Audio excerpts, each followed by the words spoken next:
Hello, hello. Here I am back home today after 1 month and a half of traveling in Asia, and mainly it was India. And coming back now, I want to share my mind in a reply to a question which I hear so often from people who get to know that I am traveling in India. Um, Mainly women, but also sometimes men ask me, isn't it scary to be traveling in India? Isn't it scary to be traveling there alone? Isn't it scary to be traveling there alone as a woman? Well, I should admit I already recorded an answer to this question in Russian for my Russian public, and it was spontaneous and it went well. And I see already the feedbacks that people like it. People like how I managed this idea. I'll try to repeat some of the things, and maybe something spontaneous will show up also to give my view on this question here for you, for my English speaking audience. Well, traveling in India, if it is scary, it isn't. That is the answer. And actually, I can't say much more because my traveling there makes me want to go there again and again. It means I find it very useful. I find it very pleasant. I find myself happy to go to India. Well, but going back to the source of my first experience of India, I should say I also had some concerns and worries and doubts on my mind. But it wasn't actually the fear of India. If I look back at myself at that time when I was only thinking to go to India, I was more afraid of something unknown. So think about it. Maybe when you have this kind of concern in yourself, don't solely apply it to the country because it might be your own fear of just unknown. This is actually the nature of our mind. We tend to control things, we tend to live life by habits, by being in situations where our mind has already patterns of behavior. It recognizes the situations and it uses the images from the experience before when it applies just this or that stamp, seal, an image, choosing an image from the past experience and explaining everything happening by something which we already know. Actually, it makes our life more simple and easier to handle situations. But on the other hand, like this, we prevent ourselves from knowing something new because we see everything as already known. So, as I say, India opens for us the doors for discovery. So, this is exactly what we are afraid of, and this is exactly what we can profit from, what we can gain. We are afraid of the unknown. We are afraid to face the situation which is new to us, but exactly in that very situation, we will have a chance to understand something new about this life, to discover ourselves and look at ourselves. Actually, this is another idea of what we might be afraid. We might be afraid to uh, to face situations where we react, where we expose ourselves, where we, I would say, become psychologically naked because the energies of India are so strong, so powerful that they, as I say, they activate our karma, they make things more evident. Everything that we have in our character, in our habit, becomes more becomes more like it comes really to the surface. It becomes more evident. So there we face our true self. And this is also something that we can be afraid of. We are afraid to see who we really are because at that moment we face the moment of the truth of ourselves, and there we have to either take responsibility or again hide away. And since India is so full of spirituality, full of beliefs, full of also prejudices, um, we cannot escape it. We cannot escape life. As I like to say, India is the quintessence of life. Everything that happens with us in daily life, but it is spread for a long period of life, in India it can happen more intensely. So, India is the quintessence because the space, like the territory of India, is so huge. The number of people is so big, like the varieties of all different happenings there are so vast, and there are people, and there are societies, and there are rich and poor, and intelligent and full, and there are those who are smart, and there are those who are silly, and there are those who are have those ambitions to do something, and there are those who live their life poorly, and believe that this is their karma, and they continue living only like this, even not trying to change something. And there are cows, and there are dogs, and there are beggars, and lots of transportation, rickshaws, bicycles, bikes. Everything is there in India. And because of this richness of everything, the energies also become high. The chaos appears.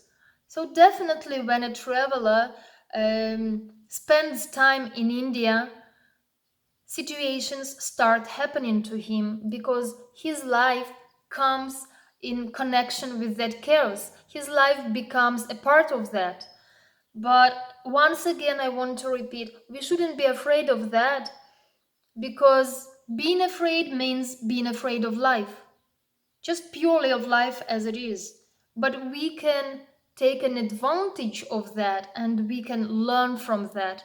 This is why I inspire people to travel in India, because not like anywhere else in India, with all the faith in gods, with all the many religions that exist in India, with all the devotion that people have, not only to gods, where they worship them, but also to their family members, where the institution of the family is so strong that gives the basics of the mentality, which we see then in the relationships between people.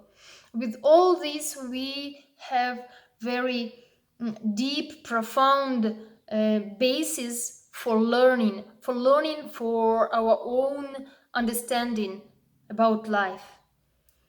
Well, what else? What else I can mention here to share my mind about the question if India is scary? Well, for women, yeah, if women travel alone, if it is dangerous. Well, what is different about India in comparison to other countries? If a woman is afraid of being used, she's afraid that her body can be used against her own will, because now is the age of openness, and women experience pleasure and desire, seems like much more than 50 years before, when in the generation of our grandparents, and even maybe of our parents, or at least we knew much less of that. Now the question of sex is so open. So actually, if sex happens now, it is not only for men. There are very many women who enjoy it too, luckily, and who even provoke it. But I don't want to speak about this. I just want to say that if a woman is afraid to be raped, she can be staying at home with the same very fear, because this can happen also in Europe or in America or in any other continent of the world. So we don't have to go to India to experience some misfortune. It will happen anywhere. Well, yeah. Of course, I always say that India makes karma happen. India activates the processes more than they happen in our country of origin not in the country of origin, in the countries, I mean, more prosperous countries, let's say, with the countries of better welfare. But once again, India makes it happen, but it doesn't mean that it will not happen in your own country. India just activates processes faster, but it also brings solutions. We all know that expression that the God never gives what he never gives. He never gives us a test, an exam, without giving us some knowledge, some tools, without knowing that we are capable to pass it. So I should say that in my experience, I only learn the kindness, the openness, the sharing from India. It gave me many times the deep appreciation of the people of India and of the experiences that I learned there. So I generally really don't know what to talk about what exact fears to explain, so that I can show you that no, it is not scary, there is no fear to be traveling in India. If you ask me some more specific questions, I hope I will be able to answer them. But like this, I'm just um, given my ideas about what can be fears of people, because the only one that I can relate to myself was not the fear of India, it was the fear of unknown. It related just um, to taking steps in my life, to doing something unordinary. And that was my first experience of traveling, but it doesn't relate to specifically to India. India is a great country, India is a magical country. And if inside yourself you generate the good, the magic of India will reflect the good. So go for that. Don't live with your fears, live with your courage.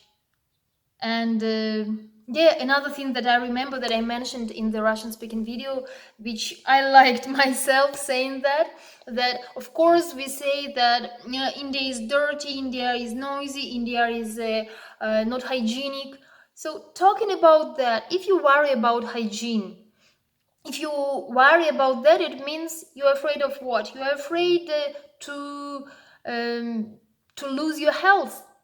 But then I doubt that you really care for your health. If you do, then you should be the one who wakes up early with the sun, who goes to sleep early with the sunset, who practices some meditation, yoga, or sports, who has mindfulness in eating, in choices of what to eat, who really makes healthy choice and leads healthy lifestyle. If you are one of those, then probably you can be conscious about the hygiene questions in India. Although this is not something that should you stop from the wonderful experiences it gives. But otherwise, I see that questions are asked by people who don't really have that healthy lifestyle. So be truthful with yourselves. Don't create some non existent ideas just to stop yourself from experiencing the true life, knowing yourself, discovering yourself. Well, if you're still afraid, just contact me and I can give you my shoulder, my two shoulders, to travel with me in India, to help you go there for the first time so that you can see you can do it alone too. But of course, for the first time, I went not alone. I had some people who previously visited it. So I can become that person for you. Moreover, I can share my views on life and situations, and our journey can become not only traveling but spiritual learning. Well, if you have any comments or questions, I'm there for you.